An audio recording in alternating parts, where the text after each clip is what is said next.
Assalamualaikum warahmatullahi wabarakatuh. Perkenalkan, nama saya Neni Suryanirmala MPD. Saya dosen tetap di Fakultas Teknologi Informasi dan Komunikasi di Universitas Teknologi Mataram. Adapun pemaparan dalam rangka unjuk kerja bukti pelaksanaan Tridharma Perguruan Tinggi di bidang pengajaran. Saya mengampu mata kuliah Bahasa Indonesia dan beberapa mata kuliah yang dipercayakan kepada saya, antara lain korespondensi niaga Bahasa Indonesia, metodologi penelitian, dan membimbing tugas akhir. Sebagai dosen Bahasa Indonesia pada semester ganjil tahun ini, tentu saya mempunyai metode tersendiri agar materi tersampaikan dengan baik, yaitu delivery, interaction, dan assessment. Deskripsi mata kuliah Bahasa Indonesia ini yaitu mengajarkan mahasiswa dengan menekankan keterampilan dalam penggunaan bahasa Indonesia, baik berbicara, mendengar, membaca, maupun dalam penulisan, lebih utamanya ketika mahasiswa ini membuat proposal, laporan, dan skripsi. Karena saat ini sedang berada di situasi pandemi, perkuliahan dilaksanakan secara daring melalui LMS Kampus Universitas Teknologi Mataram dengan laman di bawah ini. Kemampuan akhir yang diharapkan setelah mengikuti perkuliahan Bahasa Indonesia ini, mahasiswa diharapkan mampu, yang pertama, mampu menjelaskan peran bahasa Indonesia dan memahami ragam bahasa Indonesia. Kemudian yang kedua, mahasiswa mampu menjelaskan ejaan dan istilah bahasa Indonesia. Yang ketiga, mampu menerangkan kata, diksi, dan unsur serapan. Yang keempat, mampu menguraikan kalimat efektif dan praktik menulis kalimat efektif. Yang kelima, mampu praktik menulis paragraf. Kemudian yang keenam, menguraikan pengertian dan ruang lingkup karya ilmiah. Yang ketujuh, mampu menjelaskan pengutipan dan daftar pustaka. Kemudian yang terakhir, yang kedelapan, yaitu mampu menulis karya tulis ilmiah, baik dalam bentuk makalah, artikel ilmiah, dan artikel ilmiah populer. Materi pembelajaran. Adapun materi dalam mata kuliah Bahasa Indonesia ini adalah yang pertama, peran bahasa Indonesia dan ragam bahasa Indonesia. Yang kedua, ejaan bahasa Indonesia dan istilah bahasa Indonesia. Yang ketiga, kata, diksi, dan unsur serapan. Kemudian yang keempat, kalimat efektif.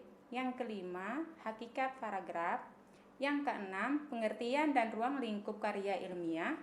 Yang ketujuh, teknik pengutipan dan daftar pustaka. Yang terakhir, yang kedelapan, penulisan karya tulis ilmiah, baik dalam bentuk makalah, artikel ilmiah, dan artikel ilmiah populer. Metode pembelajaran dalam mata kuliah Bahasa Indonesia ini, sebagai dosen Bahasa Indonesia pada semester ganjil tahun ini, tentu saya mempunyai metode tersendiri agar materi tersampaikan dengan baik.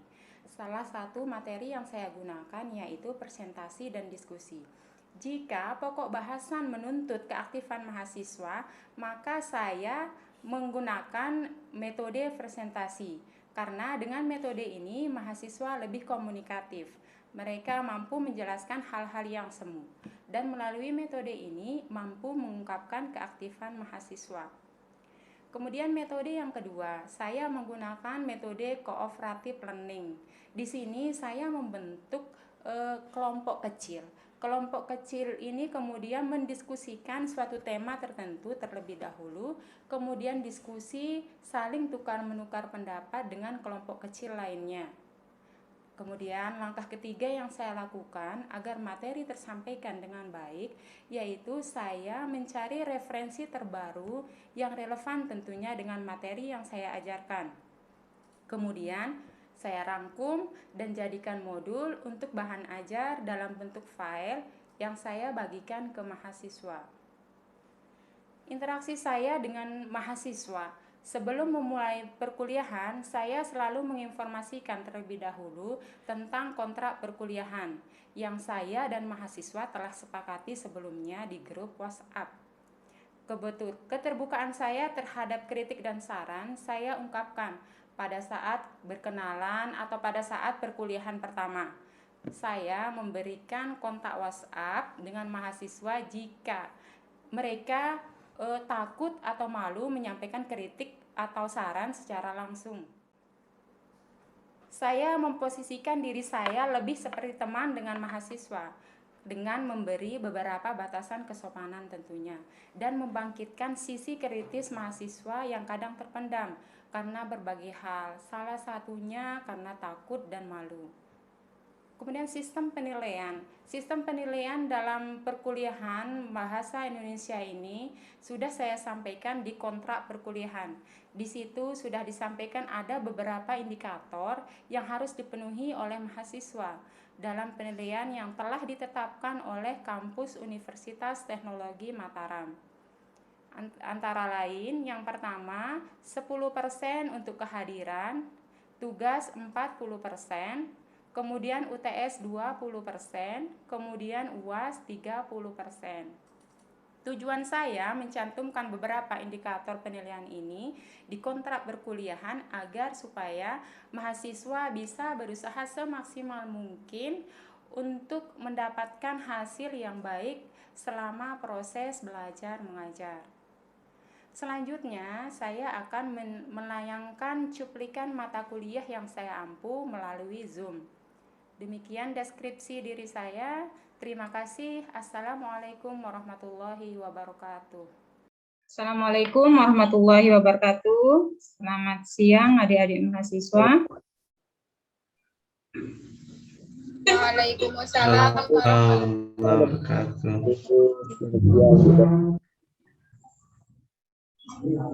Baik, ketemu lagi dengan saya, dosen pengampu Bahasa Indonesia.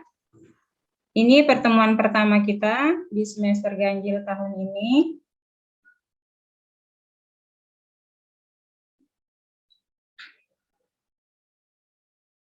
Oke, sebelum Ibu masuk ke materi, Ibu perkenalan diri dulu. Nama Neni Surya Nirmala MPD, alamat Desa Sukamulya Timur, Kecamatan Sukamulya, Lombok Timur. Ada yang dari Sukamulya di sini? Buka dah mic-nya.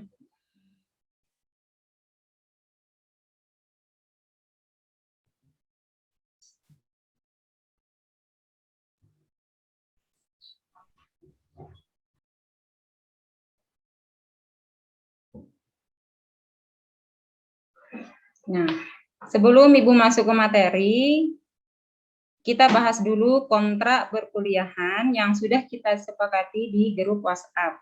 Nah, di situ sudah Ibu cantumkan mengenai aturan-aturan perkuliahan. Kemudian yang kedua di situ sudah Ibu taruh tentang indikator pencapaian yang harus kalian capai yang sudah dibuat oleh kampus kita yaitu Universitas Teknologi Mataram.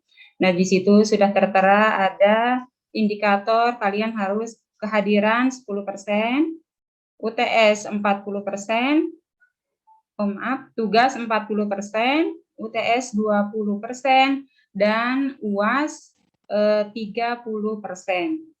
Nah, alasan Ibu menaruh indikator penilaian di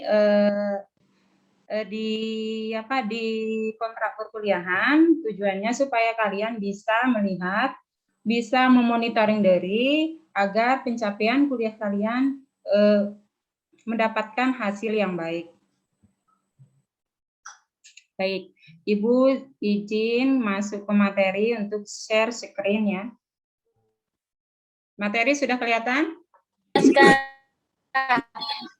Sudah?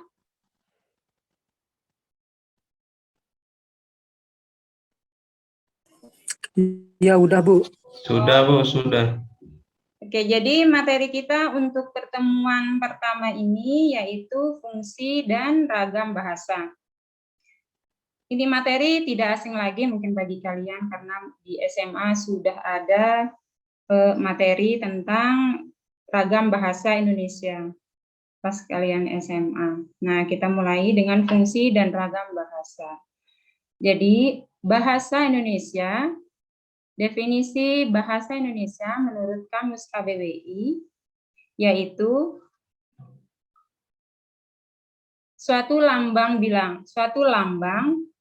yang arbitrer yang digunakan oleh sekelompok orang untuk berinteraksi, kemudian untuk mengidentifikasi diri, dan untuk berkomunikasi. Nah, itu pengertian dari bahasa menurut Kamus Besar Bahasa Indonesia. Kemudian kita lanjut ke fungsi bahasa. Nah, di sini secara umum fungsi bahasa itu ada 13. Fungsi bahasa ini beragam, karena setiap pakar bahasa mempunyai rumusan fungsi bahasa yang berbeda, sesuai dengan fokus-fokus penjelasannya. Nah, di sini kita akan membahas fungsi bahasa secara umum. Fungsi bahasa yang pertama yaitu bahasa sebagai sarana komunikasi. Mungkin ada di antara kalian yang bisa menjelaskan apa sih maksud dari fungsi bahasa sebagai sarana komunikasi? Ada yang bisa? Kira-kira apa sih maksudnya fungsi bahasa sebagai sarana komunikasi? Mana lalu Sabta ini? Akbar?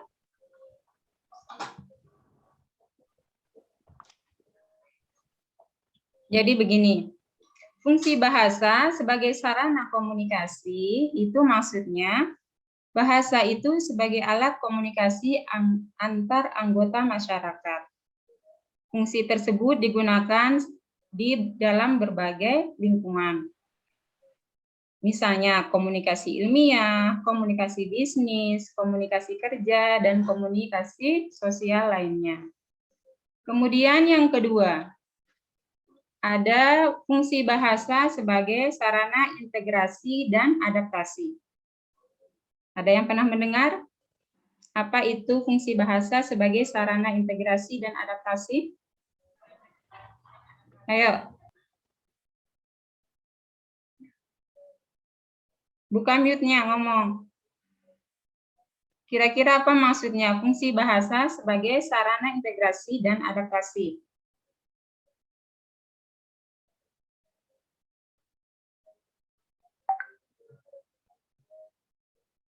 Jadi, maksud dari bahasa sebagai sarana integrasi dan adaptasi itu adalah bahasa itu dapat menyatakan hidup bersama dalam suatu ikatan. Misalnya, integritas dalam sebuah institusi, integritas karyawan dalam sebuah departemen, kemudian integritas keluarga, integritas kerjasama dalam bidang bisnis, integritas bersama dalam berbangsa dan bernegara. Itu maksudnya bahasa sebagai sarana integrasi dan adaptasi. Kemudian yang keempat, fungsi bahasa secara umum yaitu bahasa sebagai sarana ekspresi diri. Yang nomor 4 ini bahasa sebagai sarana ekspresi diri, ada yang bisa menjelaskan? Kira-kira apa maksudnya?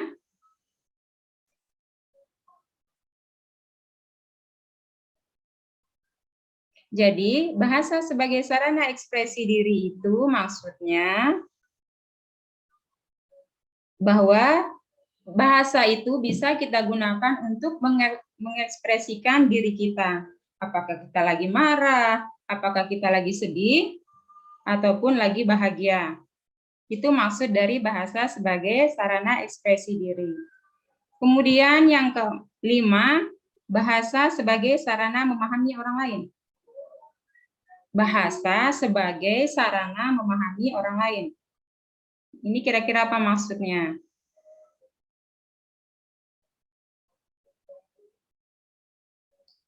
Bahasa sebagai sarana memahami orang lain. Dan bisa menjelaskan? Lalu Sabta Wira Kencana.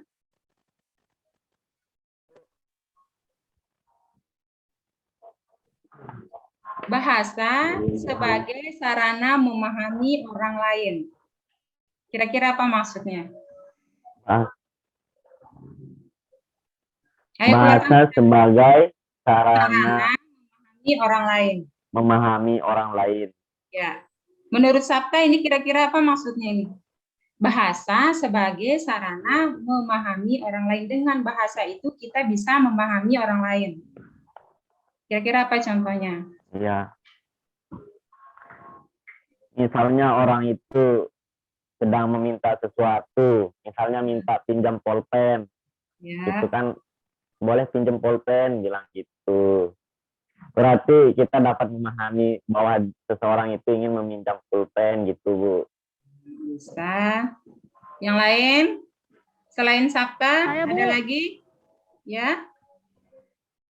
Diana Diana. Catur. Ya, Diana.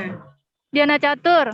Ya, Diana Catur. Ayo. Bahasa sebagai sarana memahami orang lain itu untuk memudahkan, kayak kita mau ngomong kan setiap orang wilayah, setiap orang itu kan berbeda-beda bahasa.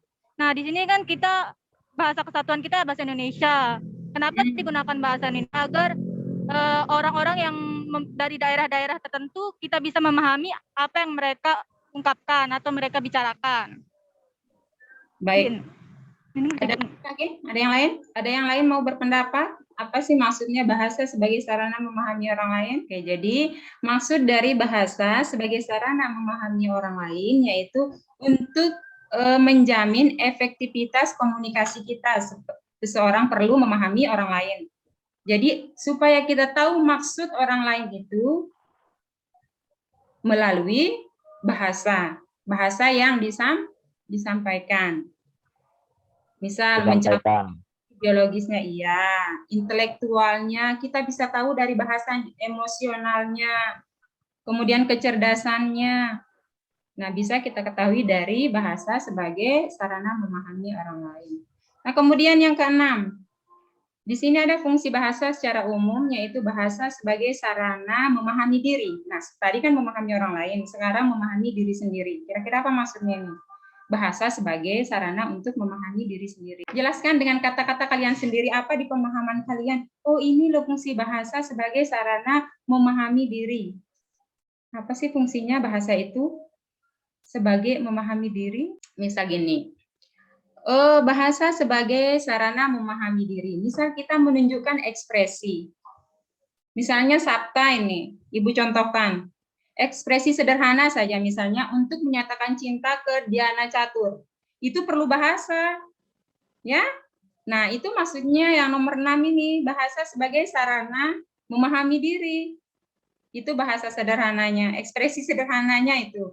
Misalnya untuk menyatakan cinta, kemudian perhatian, lapar. Itu memahami diri dengan bahasa.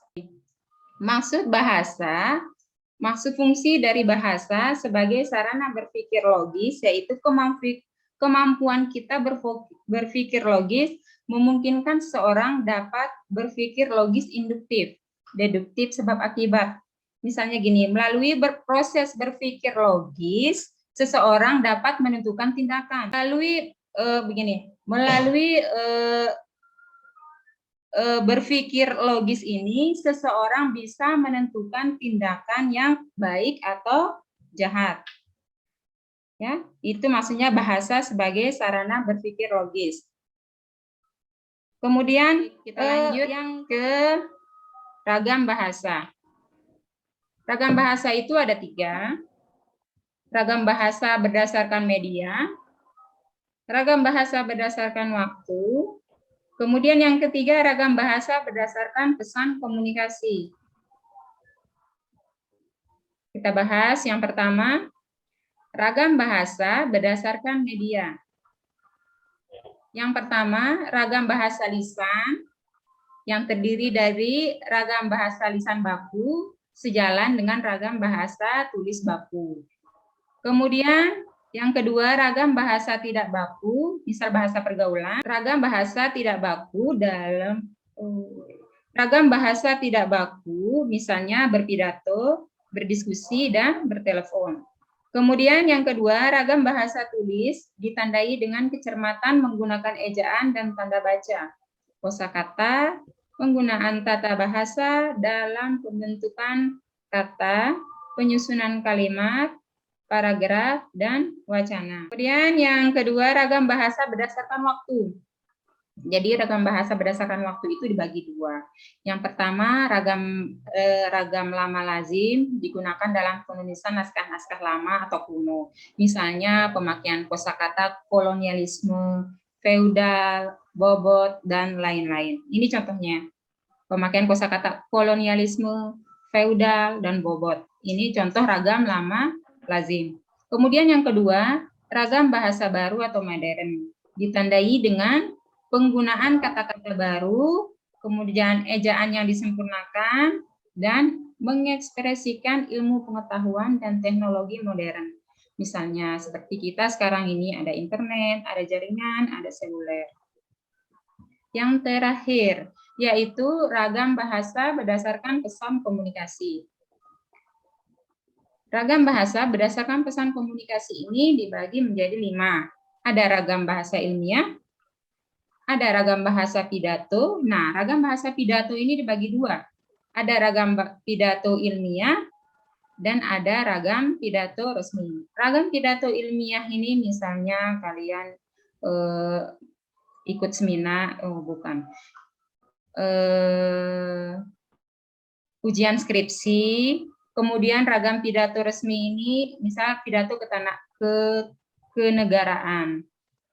Yang ketiga, ragam bahasa tulis resmi. Kemudian yang keempat, ragam bahasa sastra.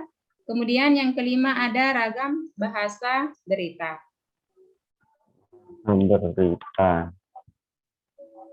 Baik. Materi untuk fungsi dan ragam bahasa sampai pada ragam bahasa berdasarkan pesan komunikasi tadi. Gambarkan pesan dan komunikasi. Gangguannya? Pertanyaannya, Bu, hubungan kita. Enggak, Bu.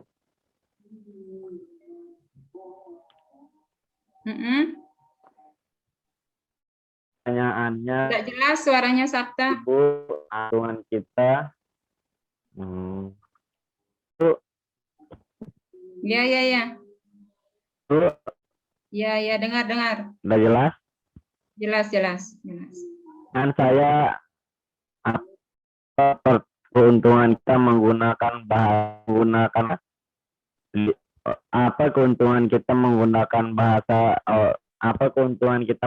ragam bahasa lisan daripada ragam bahasa tulisan, Bu?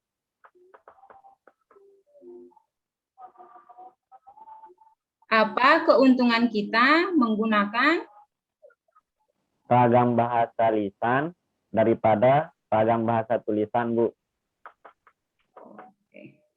Jadi begini, apa keuntungan kita menggunakan ragam bahasa lisan daripada ragam bahasa tulis? Itu maksudnya, Sabta? Tulisan. Iya. Oke. Jadi begini, dalam menggunakan bahasa lisan, kita terikat oleh ruang dan waktu. Sedangkan bahasa tulisan tidak terikat oleh ruang dan waktu. Bahasa tulisan dapat dikoreksi, tetapi ragam lisan tidak dapat dikoreksi. Nah, itu salah satu kelebihan dari ragam bahasa tulis. Contohnya misal kalian ujian skripsi, gitu. Ujian UAS. Jadi kelebihannya ketika kalian menggunakan bahasa tulisan, Ibu bisa dengan jelas mengoreksi. Tetapi ketika kalian menggunakan lisan atau ucapan, agak susah. Saya harus mentelaah dulu. Kira-kira seperti itu. Edi, ada yang mau ditanyakan? Ya, Bu. Ada, Bu. Ya, Edi. Apa itu, Edi? Terkait materi ya, fungsi bahasa dan ragam bahasa. Saya mau tanya tentang latar belakangnya tadinya, Bu. Latar belakangnya mana? Latar belakang adanya ragam bahasa di Indonesia, Bu. Nanti untuk latar belakang ragam bahasa Indonesia kita bahas pada pertemuan berikutnya ya. Karena ada bagiannya itu. Baik, Bu. Ya? Oh, iya, Bu. Oke, jadi Iya, yang Bu. mau bertanya tentang fungsi dan ragam bahasa ini yang mencakup PowerPoint yang sudah Ibu layangkan di share screen. Silakan, ada yang mau bertanya? Baik, kalau sudah cukup, jadi Ibu tutup untuk materi hari ini. Jadi tugas kalian untuk selanjutnya, kalian perhatikan yang ini. Fungsi bahasa. Ini kan fungsi bahasa secara umum. Tetapi ada fungsi bahasa yang lebih spesifik, yang rumusan fungsi bahasanya itu berbeda-beda oleh pakar bahasa. Ada yang menurut Mick Holiday, ada Khalid di situ. Nah, kalian lebih ke spesifiknya, apa sih fungsi dan ragam bahasa itu. Jadi kalian membentuk kelompok nanti, kelompok kecil maksimal 4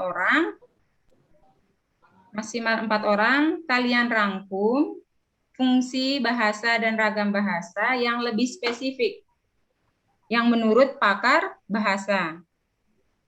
Nanti dikumpulkan untuk minggu depan dan dipresentasikan. Kemudian untuk tugas yang di learning, kalian bisa download, kemudian batas waktu pengumpulan 3 hari dari sekarang. Ya. Ya, sudah paham semua? Ya, Bu. Baik. Gimana? Semuanya paham? Penutupnya, baiknya kita berdoa terlebih dahulu agar ilmu yang kita dapat bermanfaat dan barokah. Berdoa, mulai. Oke. Kuliah kita cukupkan sampai di sini. Sampai ketemu minggu depan. Assalamualaikum warahmatullahi wabarakatuh. Waalaikumsalam. Waalaikumsalam warahmatullahi wabarakatuh.